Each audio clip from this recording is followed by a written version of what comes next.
यह घटना बड़ौदा के एक गुजराती युवक का है और यह उस युवक के साथ हुआ एक भयानक किस्से के बारे में है।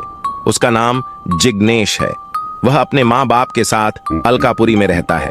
उसके पिता मिठाई की दुकान चलाते हैं और माँ गृहिणी है। यह घटना करीब 7 साल पहले की है। जिग्नेश आज भी वो घटना को भूल नहीं पाया है। इस कहानी को जिग्नेश की जुबानी सुनते हैं। इस घटना को याद करके आज भी मेरे दिल के धड़कनें बढ़ जाती हैं। डर के कारण मेरे हाथ भी कांपने लगते हैं। भूत प्रेत और शैतान में मैं कभी नहीं मानता था। ये सब बकवास है। लेकिन इस घटना के बाद जब मैं अंधेरी गली से निकलता हूँ तो मेरे पैर ठंडे हो जाते हैं और धड़कनें बहुत तेज हो जाती हैं। आज मेरी ऐसी हालत हो गई है कि तब से लेकर आज तक रात को भी सोते समय घर की लाइट चालू रखकर सोता हूँ। मेरे पिताजी बहुत ही कड़क स्वभाव के हैं। 12वीं कक्षा की परीक्षा में खराब परिणाम आने के कारण मेरे पिताजी का गुस्सा 7वें आसमान पर पहुंच गया। उन्होंने मुझे मार पीट कर घर से निकाल दिया।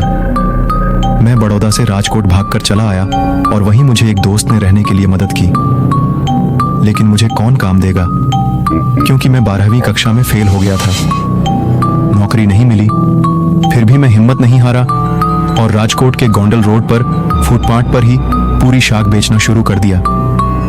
मिठाई बनाना और सारे प्रकार के नाश्ते बनाने का काम मुझे मेरे पिताजी ने बचपन में ही सिखा दिया था। मुझे सब कुछ बनाना आता था, लेकिन पता नहीं क्यों मेरा धंधा ठीक से चलता नहीं था।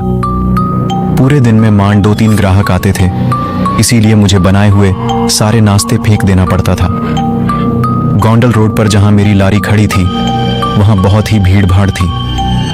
मेरे सामने सभी लारियों पर भीड़ लगी हुई रहती थी और मेरा ही काम बंद रहता था। मैंने आखिरकार हार मान ली और सोचा सब कुछ बेचकर घर वापस जाकर पिताजी से माफी मांग लूं।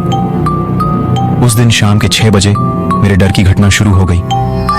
मैं अपनी लारी के पास खड़ा था। आसपास में बहुत ही कम भीड़ थी। मैं दीवार पर पेशाब करने के लिए गया और मुझे एक जोरदार झटका लगा। वहीं पर एक भयानक आवाज सुनाई दी और मेरा होश उड़ गया। तभी थोड़ा देर बाद पता चला कि पास में ही उसके दुकान से थोड़ी ही दूरी पर एक एक्सीडेंट हुआ है। उसने जानने की कोशिश नहीं की कौन था। कुछ दिनों के बाद शाम को जब मेरी लारी के पास एक ग्राहक खड़ा था, उसने अपना मुंह ढक रखा था। थोड़ा बुजुर्ग होगा, मैंने बस अनुमान लगाया। वह आदमी अजीबोगरीब लग रहा था।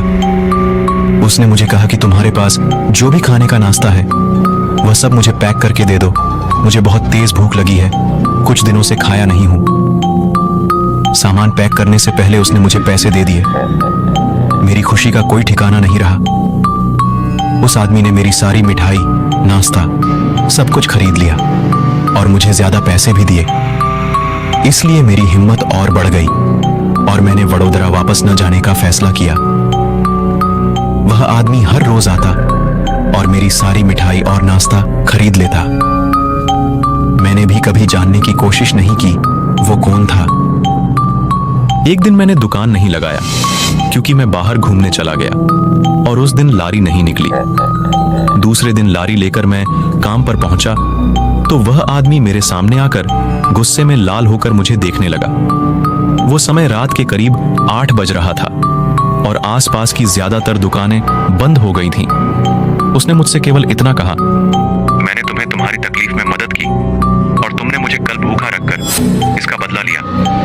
अब मैं तुम्हें इसकी सजा दूंगा। बस इतना ही कहकर वह दीवार के पास पत्थर की ओर गया जहां मैं पेशाब करने गया था।